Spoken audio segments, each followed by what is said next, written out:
Hello and welcome to Pawan Kumar Wankhede YouTube channel on pharmacology. Today we learn the topic immunotherapeutics. In this video, students should able to learn definition, history, basis of immunotherapeutics and antibody structure. So today we first learn what do you mean by immunotherapeutics. So immunotherapeutics it deals with treatment of certain disease involving immune therapy is termed as immunotherapeutics. Immuno is related with immunity and therapeutics means its application or use. The method involves treatment of disease by either inducing, enhancing, or suppressing an immune response. Immunotherapy that are designed to elicit or amplify an immune response can be classified as activation immunotherapy, while immunotherapy that reduce or suppress immune response are termed as suppression immunotherapies. Now we'll move toward learn the history of immunotherapy. The concept of activating body's immune system against illness started in 1890s when William Coley tried to use live bacteria as anti-cancer vaccines. After that, immune serum based therapy were used to treat a variety of bacterial infection including Corynebacterium diphtheria which causes diphtheria, Streptococcus pneumoniae which causes pneumonia, Neisseria meningitis which causes meningitis, Haemophilus influenza which causes respiratory tract infection and Clostridium tetani which causes the tetanus. So this is the Dr. William B. Coley, which is called as the grandfather of Cancer Research Institute, used first immunotherapy in the treatment of cancer. So building on this theory, in 19 Paul Ehrlich suggested that molecule within the body, magic bullets, might have the ability to fight tumor. Magic bullet means they act on the target specific. The major breakthrough in immunotherapy happened in 1975 when George Kohler developed the technology for generating the monoclonal antibodies called as MAPS. Following this in 1986, the FDA approved the first monoclonal antibody Miromonab CD3 to be used against organ graft rejection. Organ graft rejection means when organ transplantation is occur. Example, if you organ transplantation of liver or any other part of our body, then body reject because they recognize as a foreign to our body, and hence this Miromonab CD3 are used in the to by inhibiting the immune response and is used in the organ graft rejection are Miromonab CD3. If you see this structure or name of this monoclonal antibody, you can understand why this name is given, because Miro means it is obtained from the mouse and hence it is called as the Miro. Mon means it is a monoclonal, AB means it is an antibody, and CD3 means it against the CD3 antigen, and hence the name nomenclature are given Miromonab CD3. Now major drawback in the early maps is that fact that they were initially produced in the mouth. As you seen that this it is produced from the 100% from the mouse, and therefore in the human body they are recognized as a foreign molecule. They are recognized as an antigen, and due to that it produces the more adverse effect. After that, the recent advances have developed in the hybridoma technology, where you can use the mice from that of the injected, and you have to use the myeloma cells called as the hybridoma technology and provide humanized monoclonal antibody, which is produced more from the human called as the humanized monoclonal antibody that are highly specific and it reduces the toxicity. Now, after that, due to that of the humanized monoclonal antibody, it is found that it reduces the toxicity. In 1997, first humanized mAb called as rituximab was approved by the FDA to use as a single agent in non-Hodgkin lymphoma. So non-Hodgkin lymphoma is a type of cancer that affect our lymphatic system, usually found in the lymph node.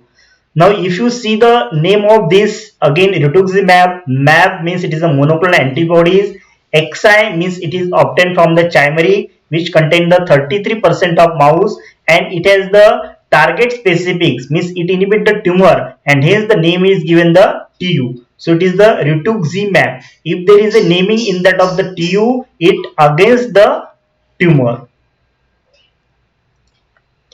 Thereafter, different researchers tried to produce and use antibodies mainly against cancer, asthma, ischemic heart disease, infection, and other inflammation related disorder.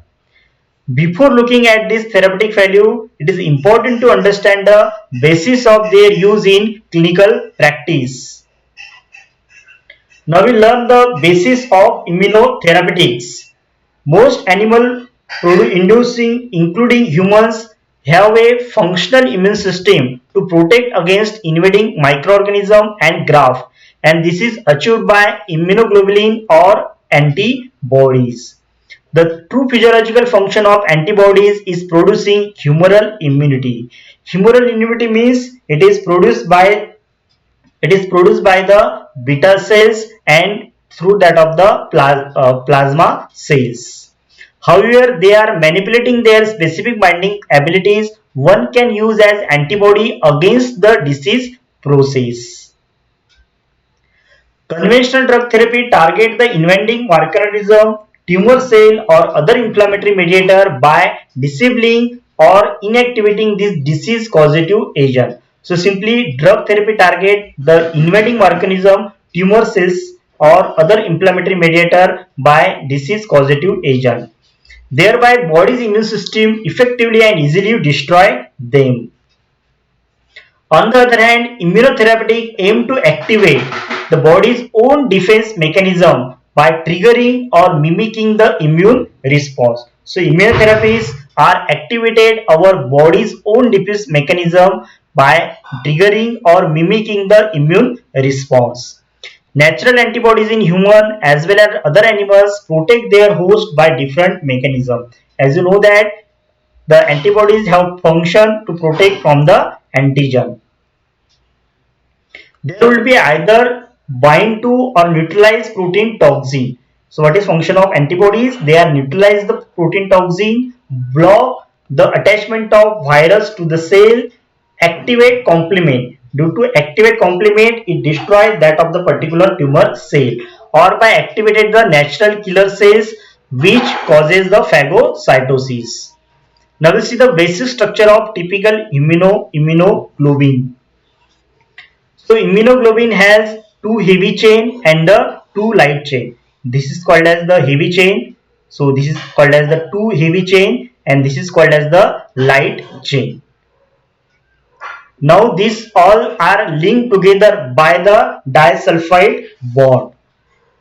This is called as the antigen binding site called as the Fab, and this is called as the FC. It has the variable region. The first part or the above part, it called as the variable region in which the antigen can bind to that of the particular site. So this is the complement binding and this is called as the macrophage binding site. So Fab means it is the fragment antigen binding which determine its specificity and enable the binding of antigen called as the Fab.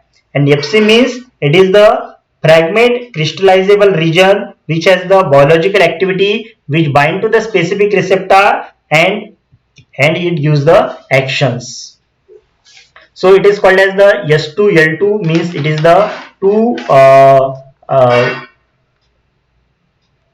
S2L2 and it has the variable region also. It has the 16 disulfide bond are present in the antibody.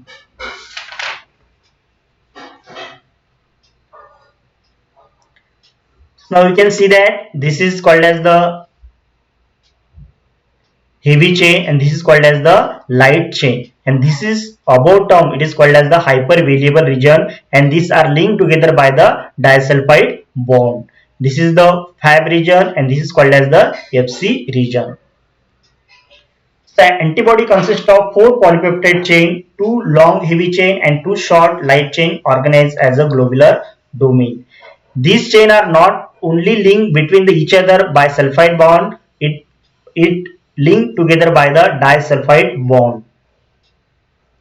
The V domain contains the antibody binding site called as the Fab portion, and Fc portion of the molecule mediate the reaction initiated by the antibody called as the effector portion.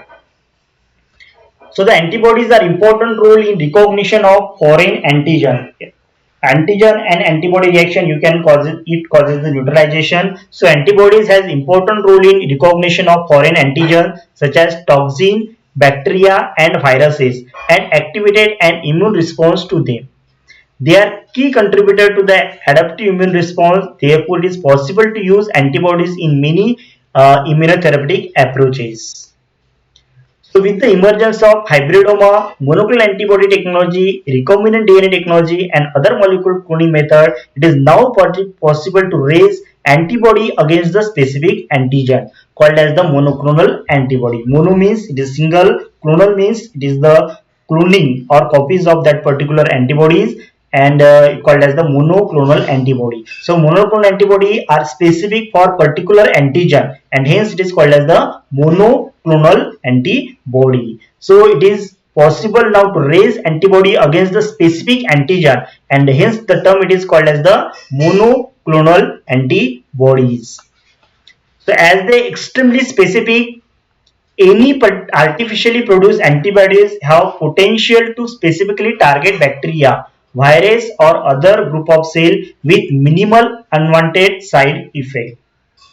Because they are extremely specific, they only target that particular virus or particular antigen. By this way, they have also potential to suppress the body's own immunity by act as an immunosuppressant.